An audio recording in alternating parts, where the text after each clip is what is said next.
Salut à tous, c'est Simon, bienvenue dans 5 Learnings en 5 minutes. Dans cette vidéo, on va vous faire un condensé du dernier épisode de Product Backstage qu'on allait tourner chez Comet Meetings avec Charles et Anthony.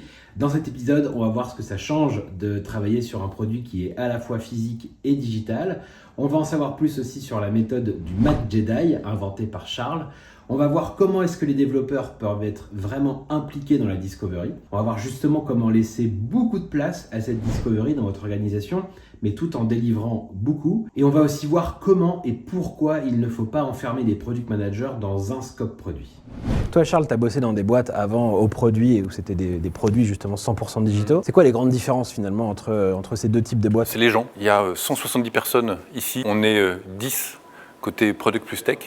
Donc ça veut dire qu'il y a autour de nous une diversité de métiers qu'on ne voit pas dans les startups tech classiques. Il y a bref une diversité de métiers, une diversité de profils qui est la chose qui marque quand on arrive ici. C'est la plus grande différence finalement. C'est celle qui marque quand on arrive. On est vraiment encore une fois parti d'un tout, ce qui change pas mal la culture.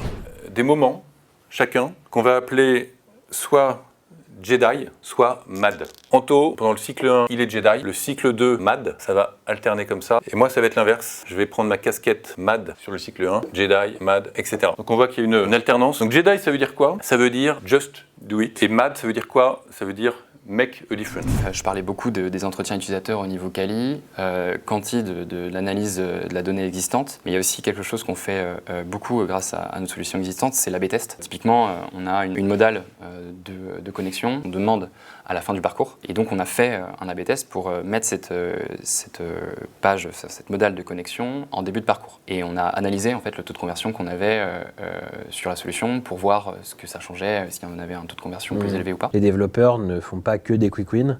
En fait, ils interviennent sur la discovery, ils peuvent participer peut-être à des interviews, etc. Mais en plus, grâce à leurs compétences techniques, ils peuvent t'apporter certaines informations utiles dans ta prise de décision que tu n'aurais pas pu avoir sans eux en fait. On a une initiative chez nous qui s'appelle Good to Great, qui est de vraiment pas être bon mais être excellent. Les tablettes qu'on a vues à l'entrée, les vis pour mettre ces tablettes, étaient en position portrait. Nous, ce qu'on avait conçu initialement était du responsive, mais du responsive qui marchait, on va dire, plus ou moins. Donc il y avait deux solutions. On prend notre tournevis et puis on change tout et on installe les tablettes en position horizontale. Ou non, on fait peut-être plus intelligemment, on va retravailler l'appli pour qu'elle soit vraiment responsive et que pour que ça s'affiche nickel devant les salles. Quelles sont les petites améliorations rapides qu'on peut faire, qui sont peu coûteuses pour vous, mais qui vont permettre quand même d'améliorer, passer du good au great, quoi. Voilà, de good au great et de ne pas être une machine à dire non face à nos collègues qu'on côtoie tous les jours. Dernier point, aussi dans les bénéfices de cette organisation, c'est la polyvalence, super importante dans une équipe